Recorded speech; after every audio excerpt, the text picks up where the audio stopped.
আগামী জুলাই মাস থেকে সকল প্রাথমিকের শিক্ষার্থীদের কাছে স্কুল ড্রেস ও পাটের তৈরি ব্যাগ পৌঁছে দেওয়া হবে বলে জানিয়েছেন প্রধানমন্ত্রীর শিক্ষা উপদেষ্টা ও কার্যালয়ের মুখপাত্র মাহাদি আমিন। তিনি আজ সচিবালয়ে সাংবাদিকদের সঙ্গে আলাপকালে এ কথা জানান। এ সময় স্থানীয় সরকার, পল্লী উন্নয়ন ও সমবায় প্রতিমন্ত্রী মীর শাহে আলম উপস্থিত ছিলেন। প্রথম শ্রেণী থেকে প্রাথমিকভাবে কার্যক্রমটি পাইলট আকারে শুরু হচ্ছে জানিয়ে প্রধানমন্ত্রী উপদেষ্টা বলেন, প্রতিটি উপজেলায় 2টি করে স্কুলে প্রাথমিক পর্যায়ে পোশাক ও ব্যাগ দেওয়া হবে। 3টি মন্ত্রণালয়ের সমন্বিত উদ্যোগে প্রান্তিক এলাকা পর্যন্ত দেশীয় উৎপাদিত পণ্য পৌঁছে দেওয়া হবে উল্লেখ করে তিনি বলেন, এক্ষেত্রে ন্যায্যতা ও সমতা নিশ্চিত করাই সরকারের লক্ষ্য।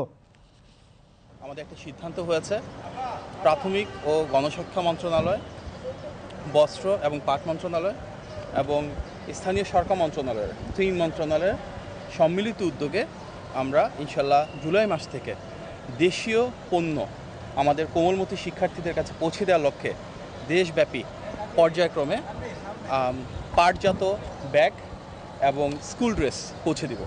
ইনশাআল্লাহ জুলাই শুরু থেকে প্রাথমিকভাবে 2টি করে উপজেলা প্রতি মাসে এবং প্রতিটি প্রাথমিক বিদ্যালয়ে ক্লাস 1 থেকে শুরু হবে।